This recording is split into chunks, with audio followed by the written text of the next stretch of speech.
Mo rí ìbéèrè kan nípa ọ̀rọ̀ àwọn ìbejì tá a sọ pé bí a ti ń bí àwọn ìbejì ṣe máa ń form níkùn pé a dẹ̀ sọ ẹ má jà gbàgbé pé a sọ pé inú obìnrin ni reaction tí ó máa ń fún wa ní ìbejì tí máa ń wáyé. A sọ̀rọ̀ nípa monozygotic and dizygotic twins. Yes, so I got a question tí brother kan sọ pé lady kan pé ó máa ń jẹ́ àwọn tí wọ́n máa ń ṣòwò nàbì ní orílẹ̀-èdè kan. So ó ti wá ń ṣòwò nàbì yẹn, ó wá lóyún fún aráàlú yẹn, ìyẹn fẹ́ fẹ́ ni. So ìyẹn jẹ́ ọmọ country kan. Ìgbà tó oyún yẹn wá dàgbà díẹ̀, ó wá ní òun ò fẹ́ gbé oyún yẹn fún, ó wá lọ rè gbé oyún yẹn fẹ́ ẹlòmíì. Wọ́n dẹ̀ ní orílẹ̀-èdè yẹn pé ó wà nínú àṣà wọn pé wọ́n lè fẹ́ obìnrin pẹ̀lú oyún. So ẹlòmíì wá fẹ́ pẹ̀lú oyún yẹn. Eventually ìgbà tó máa bímọ, ìkannú ọmọ yẹn ó wá look, ó ní kọ́lọ̀ ẹni tó kọ́kọ́ fẹ́ yẹn. The other one wá lọ ní kọ́lọ̀ ẹni kejì tí ó lọ gbé oyún fẹ́. Wípé so báwo nìyẹn? You see, science is pure. Obìnrin tó lóyún tó dẹ̀ bí ìbejì tí ò jọra wọn, gbogbo wa la ti mọ̀ pé ẹyin méjì nírú obìnrin yẹn ló sọ̀kalẹ̀ sínú rẹ̀. Torí a sọ pé obìnrin lè release ẹyin kan, ẹyin kan yẹn dẹ̀ get fertilized kó wá pín sí méjì, that's monozygotic. Irú àwọn ìbejì yẹn ẹ lè má dá wọn mọ̀. Pàápàá most of the time wọ́n sábà máa ń jẹ́ gender kankan náà. Bẹ́ẹ̀ àwọn dizygotic ni àwọn tó jẹ́ pé ẹyin méjì ló sọ̀kalẹ̀ sínú obìnrin tí méjèèjì dẹ̀ wà fertilized successfully. So àwọn ìbejì wọn ní jọra wọn most of the time gan. Placenta ọ̀tọ̀ọ̀tọ̀ ni àwọn ní, a sọ sínú fídíò yẹn. Ṣé ẹ wá rí reason tí kan fi jọ country kan tí èkejì fi jọ another country ni pé nígbà míì tí obìnrin bá ní oyún, tí ó bá ti jẹ́ pé méjèèjì egg méjèèjì ló get fertilized, the moment tí fertilization bá ti ṣẹlẹ̀, that particular egg tó ti get fertilized yẹn ó máa build chemical around itself. In other words, á produce àwọn chemical kan tó máa prevent all other sperm láti wá.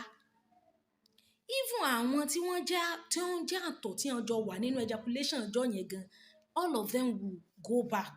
The moment ẹyọ kan bá ti wọlé, àwọn yòókù á sá padà. Even ẹyọ kan tó wọlé yẹn gan, orí rẹ̀ nìkan níbi acrosome, ibẹ̀ ni nucleus máa ń wà. Orí acrosome mo ti gbé structure sperm cell wá, label structure sperm cell. Bóyá máa display ẹ̀ náà lórí fídíò yìí. Orí tẹ bá wo label structure kìíní yẹn, ẹ máa rí pé we have the head, the neck and the tail. Ó máa ń dàbí aláǹgbá ni. Á lórí, á lọ́rùn, á dẹ̀ nírú. The orí alone, òun ló contain acrosome. Orí acrosome yẹn ni nucleus that contains the DNA. So once the head has strike the egg, the neck and the tail will cut off.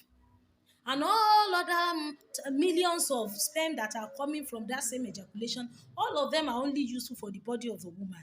Once the head has entered, fertilization has taken place, and there is nothing that will happen apart from the growth of the fetus. Therefore, once the fertilization bá ti ṣẹlẹ̀, kò sí nǹkan kan mọ́. Rí àwọn tí wọ́n bá ẹsẹ̀ lóyún wọn mọ̀ tutọ́, àmì ìmọ̀ ń bì, àmì ìmọ̀ ń sùn, because the baby tó wà nínú yẹn tó ṣe inform is trying to create a conducive environment for himself.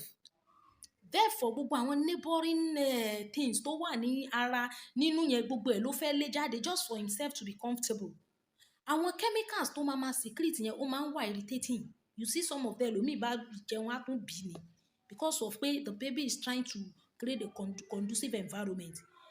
Ṣóyé wa? Even most of the time gan nígbà míì tí àwọn míì wà tó yẹ pé wọn bá mọ̀ tutọ́ kán mọ̀ bí nǹkan míì ó mọ̀ ṣe wọ́n because the baby is trying to make himself comfortable where he is.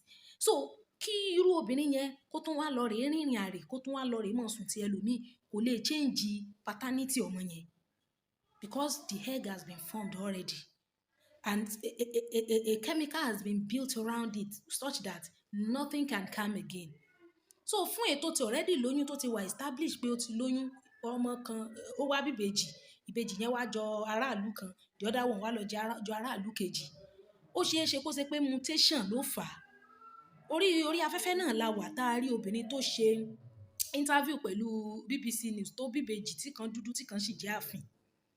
Àwọn dizygotic twins kálukú wọn ló dúró rẹ̀ lọ́tọ̀ọ̀tọ̀. Amniotic fluid ò pa wọ́n pọ̀, umbilical cord ò pa wọ́n pọ̀, placenta ò pa wọ́n pọ̀. Oníkálukú ló ní ìgbésí ayé rẹ̀ lọ́tọ̀ọ̀tọ̀. In tí bá ń ṣẹlẹ̀ sí Táyé kò kan tí ń ṣẹlẹ̀ sí Kẹ́hìndé because they are dizygotic. Oníkálukú wọn dúró lọ́tọ̀ọ̀tọ̀ ni. So there is possibility pé ìkan wà mutated, the other one was not mutated. Mutation máa ń jẹ́ sudden change in gene such that nǹkan tó kàn alter the sequence of the gene bó ṣe wà, the sequence ẹ̀yẹn bó ṣe tò, something happened and it was altered ló jẹ́ kó ń yàtọ̀ sí kejì. So we understand the fact that some rare cases it is not impossible but it is very rare pé obìnrin ó bá ní ìbejì tó bá ní bàbá ọ̀tọ̀ọ̀tọ̀ bẹ́ẹ̀ tí ó rí àyẹn tó obìnrin yẹn tó bá yẹ pé within 24 hours lórí ọkùnrin méjì tó dẹ̀ ti release ẹyin méjì sínú ara rẹ̀, there is possibility that the two got fertilized with different sperm cells from different men, but it's very rare. It is very very rare. Bóyá 1 out of a century gan generation 100-200 years èèyàn lè mọ̀ ní irú kéèsì yẹn. So for that tẹ́ni ẹnìkan jọ ti country kan the other one wá lọ́jọ́ ti another country yẹn, it is mutation. The fact remains that the man that impregnated her is the owner of those twins. Yes, because mutation ló fà tí kejì yẹn fi yàtọ̀ sí alákọ̀ọ́kọ́.